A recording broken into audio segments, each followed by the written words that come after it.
हमने आपको इसलिए जहमत दी, एक तो इस वक्त जो कल अलायंस की मीटिंग हुई, जनाब उमर अब्दुल्ला साहब जो हमारे चीफ मिनिस्टर हैं उनकी सदारत में, एक उस कॉन्टेक्स्ट में कुछ कहना चाहेंगे, और दूसरा हमारी पार्टी रिलेटेड जो इनर पार्टी एक्टिविटीज़ हैं उसके मुतालिक कुछ शुबहात है लोगों में, उनको दूर करने की ज़रूरत थी। जहाँ तक कल की मीटिंग का ताल्लुक है तो हमने कल स्पष्ट किया कि जो वहाँ यूनानिमिटी हुई जिन मामलात पे हुई तो दैट सस्टेन्स, हम उन मामलात पे सहमत हैं और उसमें जो भी मुनासिब समझा जाएगा चीफ मिनिस्टर साहब की तरफ से, who is leader of the house, तो हमारी पार्टी उसका साथ देगी। उसके अलावा जो हमारा अपना फ़र्ज़ है, चूँकि ये मुल्की लेवल पे जमात है Congress, it's not a regional component, एक नेशनल लेवल की लार्जेस्ट अपोजिशन है और सत्ता में रही है decades together. Congress is a party जिसने इस मुल्क को बनाया है, तो इसकी आवाज़ सुनी जाती है और वो कश्मीरियों के जितने भी इस वक्त खदशात हैं, हमारे जो दो लीडर दिल्ली में हैं, प्रेसिडेंट तारिक हमीद कर्रा साहब और जनरल सेक्रेटरी जो नेशनल जनरल सेक्रेटरी हैं गुलाम अहमद मीर साहब, फार्मर प्रेसिडेंट भी हैं स्टेट लेवल के, वो दोनों वहाँ हैं, और कई डिस्ट्रिक्ट प्रेसिडेंट्स जो हमारे ऑफिशियली डिजिग्नेटेड डिस्ट्रिक्ट प्रेसिडेंट्स हैं जम्मू कश्मीर के, वो भी वहाँ हैं। तो दोनों हमारे जो लीडर हैं उन्होंने यहाँ के सियासी मंजरनामे को भी हाई कमांड के सामने पेश करके जो यहाँ खदशात हैं या जो पॉलिटिकल प्रोसेस में बाधाएं हैं या किसी तरीके से समझा जाता है कि डेमोक्रेसी और कॉन्स्टिट्यूशन को अंडरमाइन किया जाता है पर्टिकुलरली इन कश्मीर, तो वो कंसर्न्स जो हैं उन कंसर्न्स को लेके उन्होंने हाई कमांड को मुतल्ला किया। एंड वी आर श्योर कि उनका तो रहा ही है नुक्ते नज़र यही कि कश्मीरियों को इस घड़ी में we are going through a critical phase, इसमें कांग्रेस हमारी सहायता करेगी और वो उस बारे में कमिटेड है। एक तो ये बात। दूसरी बात, जो यहाँ का कांग्रेस यूनिट है, हमारी प्रेसिडेंट है, परंपरा है और आईन भी है पार्टी का। कांग्रेस रियासत में भी एक अहम जमात है जिसका रोल रहा है माजी में भी, मुस्तकबल में भी इसका रोल है और आज भी है। ठीक है, अब लेजिस्लेचर में न्यूमेरिकल स्ट्रेंथ थोड़ी कम है, लेकिन फिर भी यही सेकंड लार्जेस्ट पार्टी है स्टेट में भी आफ्टर नेशनल कॉन्फ्रेंस। तो इसका एक अपना रोल है और अपना रोड मैप है। उस रोड मैप के मुताबिक उन ऑब्जेक्टिव्स को फुलफिल करने के लिए हाई कमांड ने 2024 में ऑर्गेनाइजेशनल लेवल पे रीऑर्गेनाइजेशन का फैसला लिया और तारिक हमीद कर्रा साहब को सदारत की कुर्सी पे बिठा दिया। वो पिछले जब से वो मनसब पे बैठे हैं, पूरी उनकी जो टीम है, रीऑर्गेनाइजेशन में टीम भी नई आती है, उसमें पुराने सीनियर लोग भी हैं, कुछ नए लोग भी हैं। जैसे मैं भी कांग्रेस में उन्हीं की वजह से आ पाया। उन्होंने अपनी तरह से कोशिश की कि इस जमात को, और मीर साहब की सहायता से भी, इस जमात को आगे ले जाने की।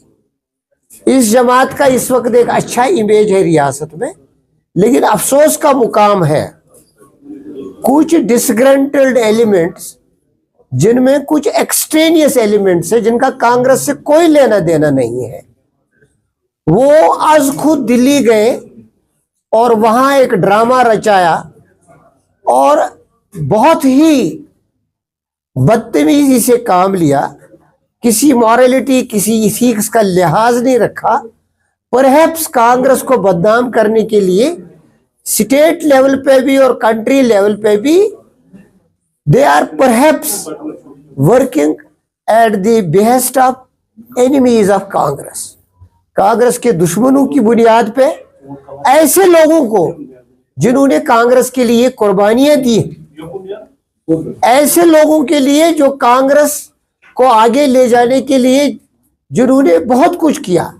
गुलाम अहमद मीर साहब, आप जिस दफ्तर में बैठे हो रियासत में कहीं किसी बड़ी पार्टी का भी ऐसा कोई दफ्तर नहीं है, चाहे इंफ्रास्ट्रक्चर बिल्डिंग थी, वर्कर्स को आगे ले जाने की एम्पावरमेंट की बात थी, उन्होंने अपने टेन्योर में भी किया, और आज जब वो नेशनल जनरल सेक्रेटरी है तो स्टेट यूनिट को आगे ले जाने के लिए वहां का इन्फ्लुएंस भी इस्तेमाल करते हैं। तारिक हमीद करा साहब ने तो पार्लियामेंट मेंबर ही छोड़ दी। उस वक्त सेक्युलरिज्म को आगे ले जाने के लिए, रीजनलिज्म खत्म करने के लिए, हेट पॉलिटिक्स को खत्म करने के लिए वो बड़े they are leaders of stature. और उनको आप पता नहीं किस एनिमी क्वार्टर से शह मिलती है एक्सट्रीमिस्ट एलिमेंट्स को, सेबेटियर्स को, जो लोगों में गलत परसेप्शंस पैदा करते हैं और नेशनल लेवल पे मीडिया को इस्तेमाल करके मिसलीड करते हैं। हम स्पष्ट करना चाहते हैं नेशनल लेवल पे भी और यहाँ पे भी कि एक डिसिप्लिनरी कमेटी होती है हर पार्टी में। J&K लेवल पे भी डिसिप्लिनरी कमेटी है। ऑलरेडी पहले ही डिसिप्लिनरी कमेटी ने उनके खिलाफ रिपोर्ट दी है कि ये पार्टी को बदनाम कर रहे हैं और नज्म ज़ब्त का उल्लंघन कर रहे हैं। दूसरी बात ये कि कल जो हाईकमांड ने मीटिंग बुलाई थी डिजिग्नेटेड, ऑफिशियली डिजिग्नेटेड ये डिस्ट्रिक्ट प्रेसिडेंट्स की, और जिसमें सीनियर लीडर भी वहां है मौजूद, वो उसमें वो मदऊ नहीं थे।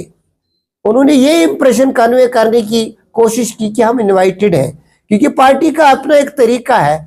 Those who don't belong to party any more are committing indiscipline, anybody who is a member or has been an office bearer is committing indiscipline, going to streets, maligning the image of the Congress, causing distress at national level. उनको बुलाया नहीं गया था, उनको बुलाया नहीं गया था, they were not invited. और कल की मीटिंग जब हुई हाई कमांड के साथ, they were disallowed, उनको कोई एंट्री नहीं मिली, जिससे प्रोवोक होके उन्होंने बहुत ज्यादा मेलाइनिंग की पे उतर आए, बहुत ज्यादा गंदी बातें की।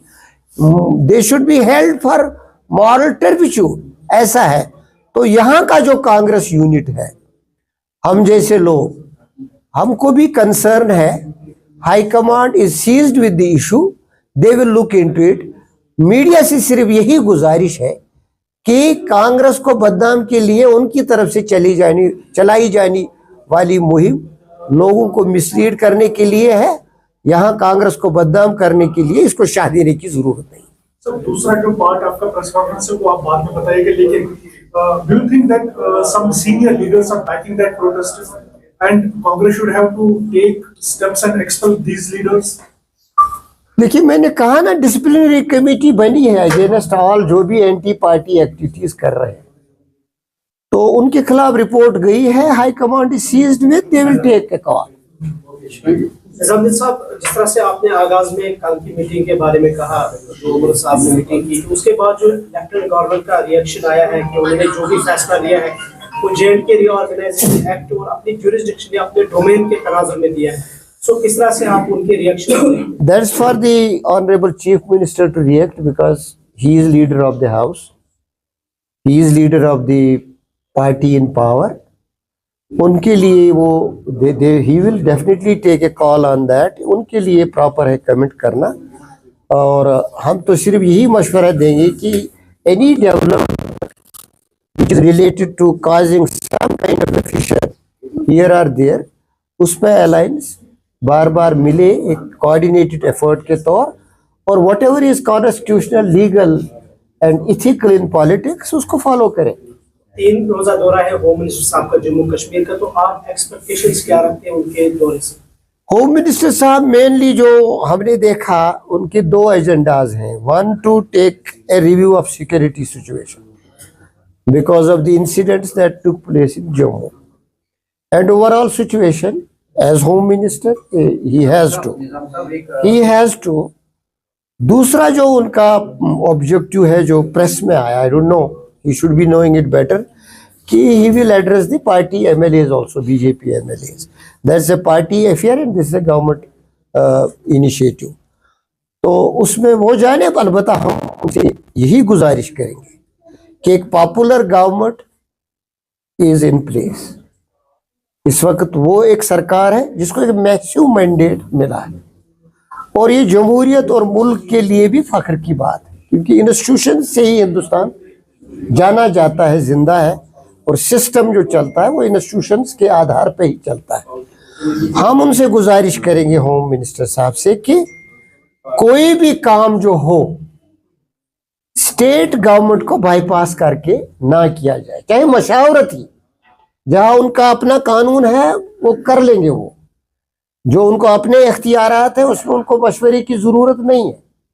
लेकिन जो स्टेट में कोई इनिशिएटिव हो, कोई एक्शन हो, कोई रिव्यू हो, कोई इंफॉर्मेशन इनपुट हो, state government has to be on board.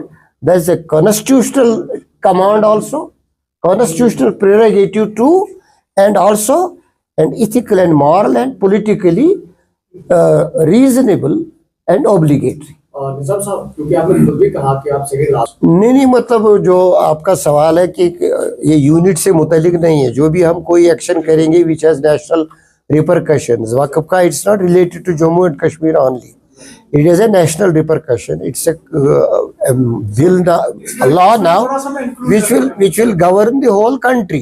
लिहाजा उसमें वहाँ हाई कमांड है, they will take a call, they will see what steps they can take, what steps are needed to be taken. बात से निकल गई है, now you have only one provision, that is Supreme Court, क्योंकि हमारे पास judiciary है। I don't know how will they deal with the issue. Already Supreme Court में लोग गए हैं, असदुद्दीन ओवैसी गए हैं, कोई एक MP भी गए हैं, तो that should be seen as a collective thing, because हर एक का कंसर्न है कि ये ला ना चले, ये अल्ट्रा वायरीज है, अगेंस्ट कम्युनिटी है, डिविसिव है, कंट्री का जो इतिहास है उसके खिलाफ है।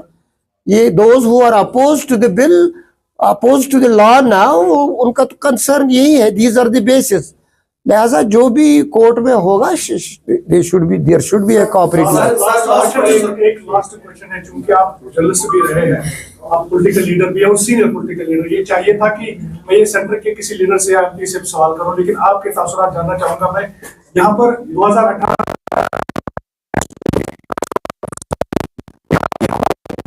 प्रश्न है, आपको लगता है कि अगर कांग्रेस की तरफ से भी बताया गया कि हम सुप्रीम कोर्ट जाएंगे वक्त बिल को लेकर, तो आपको लगता है कि जजेस बाय चॉइस ही इसका जो है वहां पर देखेंगे सुप्रीम कोर्ट में? ये चूंकि it is about the court and its complexion and its sanctity and integrity of the जजेस, better not to make a comment.